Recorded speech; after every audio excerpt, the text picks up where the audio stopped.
TG Plus News edizione di Venezia, buonasera. Il Consiglio Comunale di Venezia, nella seduta odierna, ha approvato la delibera con cui si autorizza la riqualificazione e l'ampliamento di 11 strutture ricettive presenti nella città storica. Complessivamente gli interventi comportano un incremento di 1967 metri quadri e la realizzazione di 23 nuove camere, oltre a significative conversioni di superfici già esistenti a destinazione alberghiera.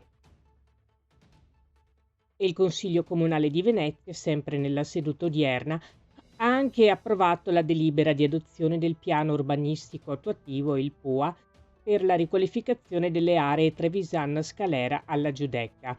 Per quanto riguarda l'area Scalera, sul fronte lagunare sorgerà un nuovo edificio ricettivo di 1450 metri quadri con 30 camere, a completamento di un intervento che mira a riqualificare l'intero affaccio sul canale.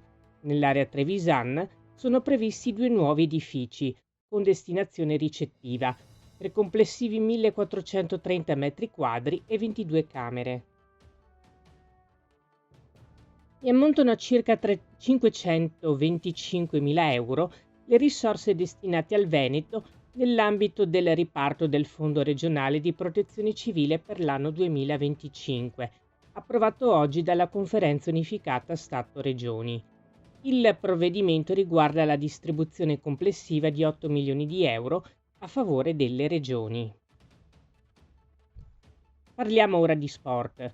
Saranno le Paralimpiadi più belle della storia olimpica. Un segnale straordinario in una regione e in territori straordinari. Il Veneto sarà cuore di un evento che unisce sport, inclusione e bellezza. Così il presidente del Consiglio regionale del Veneto, Luca Zaia, intervenuto oggi a Palazzo Balbi a Venezia alla conferenza stampa di presentazione delle cerimonie delle Paralimpiadi di Milano Cortina 2026. Si chiude qui il nostro notiziario. Grazie per averci seguiti. Arrivederci.